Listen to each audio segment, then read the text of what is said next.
Nós já vimos as duas atuações especiais do Espírito Santo na pregação do Evangelho, na obra de salvação. A primeira, no Pentecostes, no início da igreja cristã, na igreja cristã primitiva, quando milhares de seres humanos se converteram em poucos dias e a igreja prosperou, e a igreja foi estabelecida no mundo conhecido.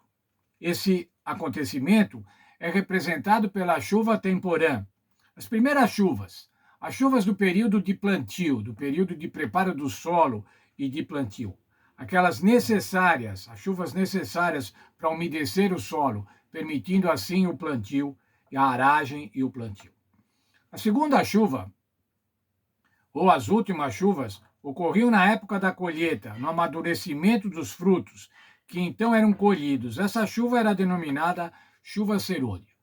Portanto, irmãos, vai haver no final da pregação do Evangelho, antes da volta do Senhor Jesus, a colheita, a última colheita, a colheita dos últimos frutos, e essa colheita será propiciada, será feita através do poder do Espírito Santo, que será novamente derramado à igreja, como a chuva, agora a chuva serôdia.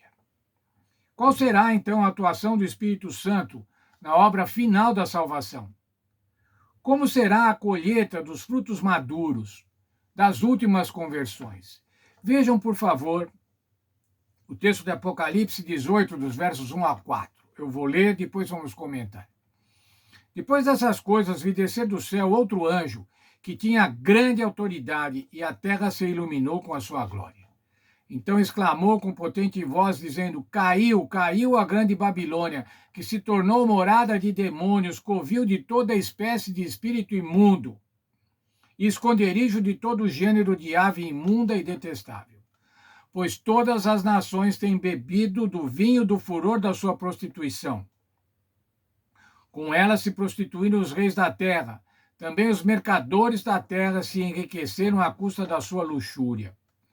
Ouvi outra voz do céu dizendo: Retirai-vos dela, povo meu, para não serdes cúmplices dos seus pecados e para não participardes dos seus flagelos. Veja, irmãos, um anjo do céu. Esse anjo, irmãos, representa os mensageiros humanos que revelam a glória de Deus e que iluminam a terra. Representa os últimos missionários, aqueles últimos que estarão pregando a verdade bíblica e a volta, a iminente volta do Senhor Jesus.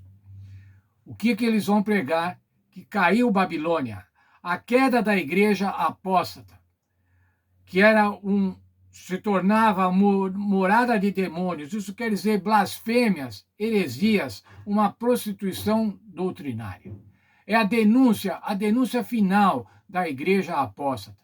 A denúncia final do poder da besta e da imagem da besta e do falso profeta, todos poderes antagônicos à verdade. Poderes que são conduzidos por Satanás para se contraporem à verdade bíblica.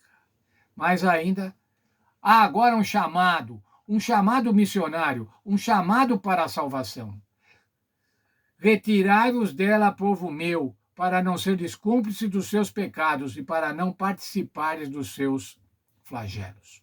O último chamado do Evangelho. Veja, o Senhor Jesus tem ovelhas em outros apriscos.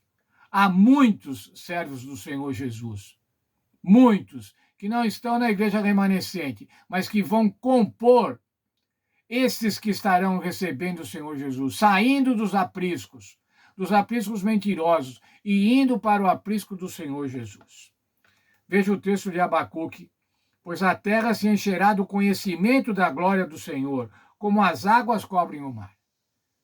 Todos conhecerão o Senhor, conhecerão a verdade do Senhor. Mateus 24, 14. E será pregado esse evangelho em todo o reino, para testemunho a todas as nações, e então virá o fim. Isso, irmãos, é denominado o alto clamor, o último clamor abrangente, mundial, global, para o chamamento à salvação através do Senhor Jesus Cristo. Veja lá o texto da nossa lição. No fim dos tempos, o Espírito Santo será derramado com poder sem precedentes e o Evangelho será proclamado rapidamente até os confins da terra. Milhares serão convertidos em um dia e a graça de Deus e a verdade impactarão o planeta. O mundo será advertido e a esperança do Evangelho será espalhada no mundo. Veja, irmãos, o que aconteceu na igreja cristã primitiva? A igreja começou a ser perseguida, e como ela foi perseguida, quando ela foi perseguida, aí que o evangelho saiu de Jerusalém e foi para Samaria, foi para a Judéia, e foi para os confins da terra, como diz o Senhor Jesus. O evangelho será pregado em todo o mundo. A própria perseguição será responsável pela pregação do Evangelho. Quando os filhos de Deus estiverem sendo perseguidos, outros vão perguntar, mas por que está acontecendo? Por que estão perseguindo esses seres humanos? O que eles estão fazendo? O que eles estão pregando? E daí vão conhecer a verdade bíblica para poder se posicionar ou ao lado do Senhor Jesus ou ao lado da mentira. Veja um texto clássico da Senhora White sobre esse período. Servos de Deus com o rosto iluminado, irradiando santa consagração, se apressarão de um lugar para outro para proclamar a mensagem do céu. Por milhares de vozes será dada advertência. Esses milhares de vozes é o anjo de Apocalipse 18, verso 1, pregando o evangelho. Haverá milagres, os doentes serão curados, e sinais e maravilhas acompanharão aqueles que creem. Satanás também realizará seus falsos milagres, fazendo até mesmo descer fogo do céu diante do povo, conforme Apocalipse 13, 13. Assim, os habitantes da terra terão que tomar a sua decisão.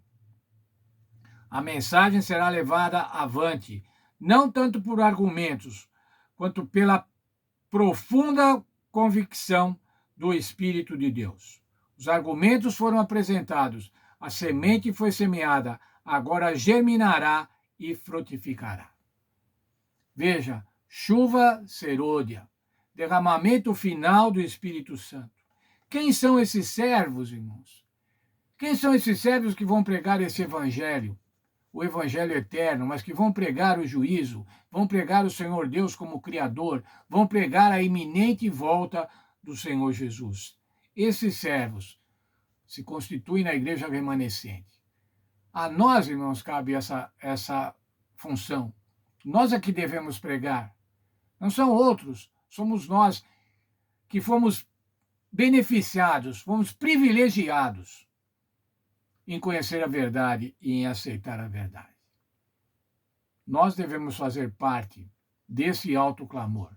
Nós devemos ser arautos desse clamor, arautos do Evangelho, pregando a salvação em Cristo Jesus, para que nossos queridos irmãos que ainda estão em outros apriscos saiam desses apriscos, saiam de Babilônia e venham para aquele povo que vai estar aguardando em pé a bendita esperança, a volta de nosso Senhor Jesus Cristo.